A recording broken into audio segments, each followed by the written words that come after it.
Night Swim 2024. This is clearly B-movie trash with very little ambition, and it has the distinct feeling of being a short story being stretched out to feature length. And at the end credits it did say based on a short film, so that's not a great surprise. What is more surprising is that it doesn't actually feel like a small story being stretched out way beyond its natural length. Somehow, and I don't know why, the movie feels comfortable with its length. Could the movie be shorter? Yes, probably, but it's not an issue. I wouldn't point to it and say this movie needs to be shorter. The length is appropriate, it is fine, it works. I think the reason why it works okay at the extended feature length running time is that somehow the characters are a bit more convincing than usual. And it's not as though the characters have any great depth or the actors are that good. But I think the actors are better than average. I think the characters have been written a wee bit better than average.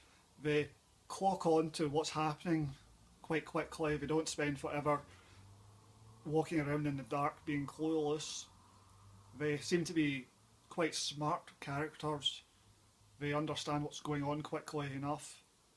And the actors have a sort of, I wouldn't say documentary realism to them, but they're not as performances too stylised. They're quite naturalistic within reason.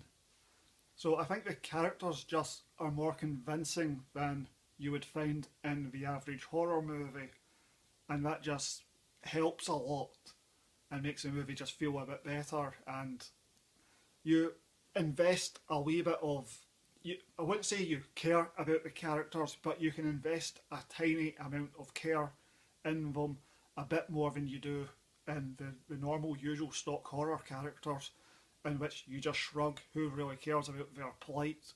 Who cares about their problems beyond seeing cool action sequences of people getting stabbed to death and all the rest of it?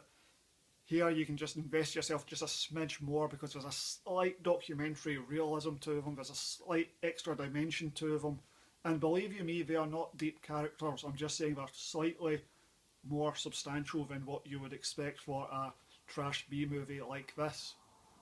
But it was entertaining, actually, very mildly entertaining. It was not great entertainment, but it held my attention.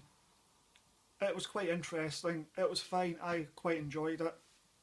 And also, surprisingly, it avoided the problem of The Mangler, the 1995 Stephen King adaptation of one of his short stories starring Robert Englund and directed by Tobe Hooper.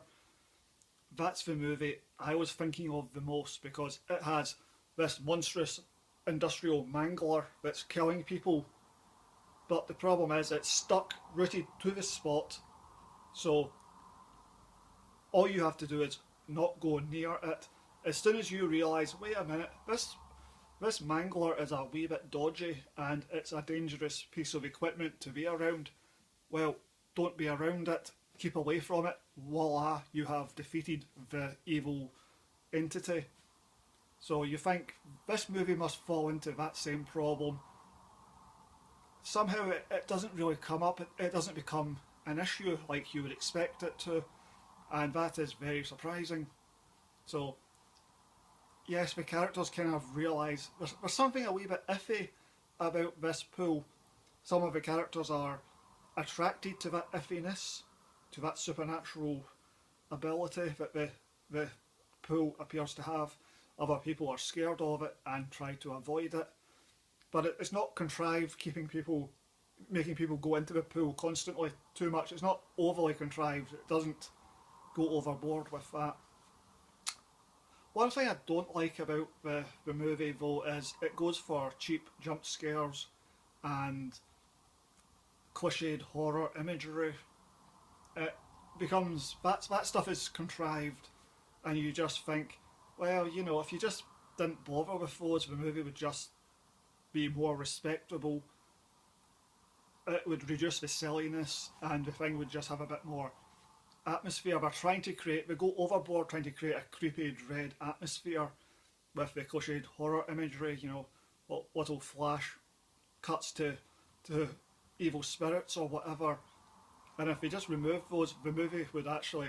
It wouldn't be creepier, I don't think, but the movie would atmospherically would benefit by being a bit more serious minded and less silly. So that annoys me a bit. I wish we hadn't gone for those sort of jump cut style scares. And there are definitely a few contrived bits where people fall into the pool. So that stuff could be better. The movie is not scary. I assume in America it has a PG-13 certificate, and it has very little in the way of blood and guts, and at no point was there any real tense atmosphere or anything like that. It has a horror movie feel to it, but it definitely never. If you are a bit of a horror movie fan, I think you might be slightly disappointed. If you are specifically looking for actual scares, you will not find many in this movie. You will not find many scares in this one. So I quite enjoyed it. It certainly never becomes more than the sum of its rather dubious parts. It is a trash B movie with slightly better acting and a slight documentary realism to it that lifts it a bit to become slightly more than just another trash B movie. But overall, it doesn't become more than another trash B movie. So I would give it 5 out of 10. The movie was perfectly watchable and respectable enough, and it's got some mild merit to it, but it is certainly no masterpiece. No one is going to be talking about this movie with breathless gushing praise in 10 years' time. It is fairly forgettable, but considering it's a movie about a haunted swimming pool, you would really struggle to expect much better than what you get. Within the limitations of the haunted swimming pool storyline, I think you get a perfectly decent, solid movie.